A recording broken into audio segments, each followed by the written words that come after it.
It's only me. What the hell are you doing here? Would you believe I was in the neighborhood? No.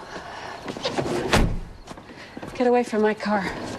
What is it, my aftershave? You know, I don't have to answer any of your questions without a lawyer present. Well, can your lawyer explain the large cash withdrawal you recently made from your savings account? Oh, you've been busy, Detective. I needed the money. What for? Personal reasons? What personal reasons? Personal reasons unrelated to Eddie's demise. You're gonna have to prove that, you know. I've had a tough day, Detective, and I'm not in the mood for your dashing repartees. Don't you have some other women you can go and harass? Not really. Really? No girlfriend? Sister? Wife? I'm not married anymore.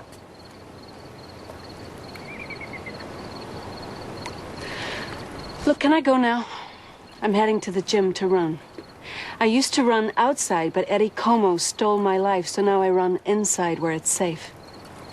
Well, what do you say we run outside together? Safety in numbers. Don't worry, I'll run slow. Just keep out of my way.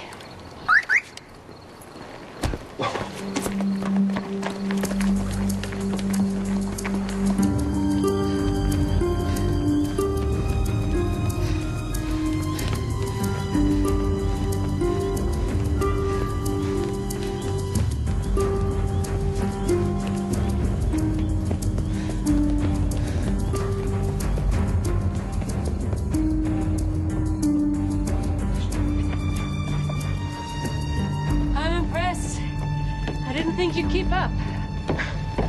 I barely did. What, are you training for something? I ran to clear my mind. What's troubling you? Oh, that's subtle, Detective. You learned that in detective school? Jillian, call me Griffin. No, thank you, Detective. Call me Miss Hayes. Ms. Hayes? Are you certain it was Eddie Como who attacked you and your sister that night? I'm very certain. Never had a doubt? Never. Did you see the news tonight? Eddie's lawyer has new evidence. Yeah, I saw it. But even if Eddie returned a video in Warwick, it doesn't prove that he didn't later head into Bellingham. There's no rule that rapists can't run errands. How good was the DNA evidence? What do you mean?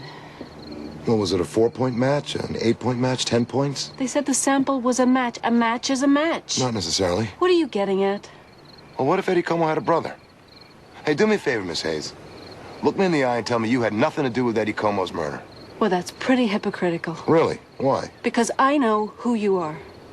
You led the case against the serial killer, David Price. Oh, you've been doing your research. And month after month, women were disappearing, and there you were every night on the news talking about how you were going to catch this guy. I did catch that guy. After 11 months, what took you so long? I mean, he was right under your nose. He lived next door to you. And when you did catch him, you went after him, and you would have killed him. But 2 officers pulled you off just in time. So I'm asking you, if I killed Eddie, would you blame me? Can't answer that, can you, Detective Griffin?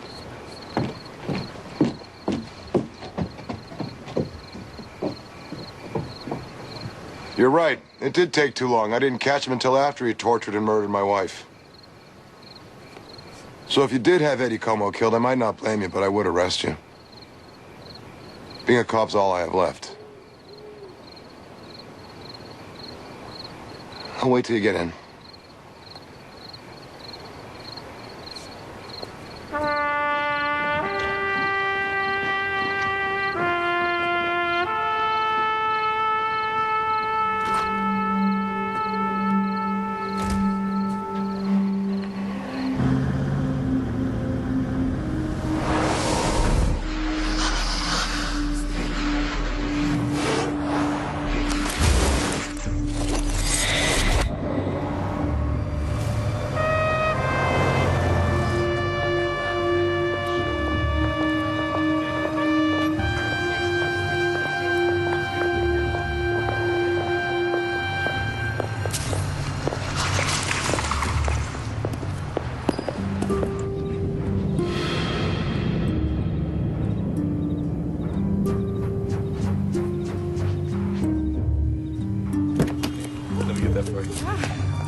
Jack, run it for me one more time, please.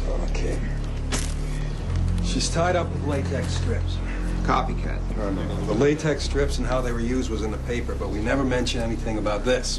Same brand that was used on the others. All right, so Eddie had an accomplice, or maybe a cellmate he told everything to, okay?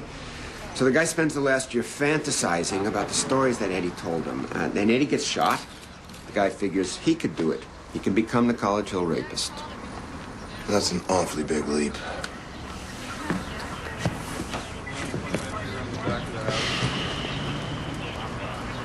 It's 12:15. She's late. She'll be here. Ah. Hey. Can I have a Cabernet, please? So this is the first meeting of the Survivors Club. There's murder suspects, they're not rape victims. That's not very funny. Well, I did my bit. Shot my husband last night. You what? Oh, my God. Thanks. I was where I usually am when I'm alone in the house at night. In the bathtub, with my gun, bottle of wine. I think it was a 91 Bordeaux. I heard something. I swear I called out Dan's name, but he didn't answer.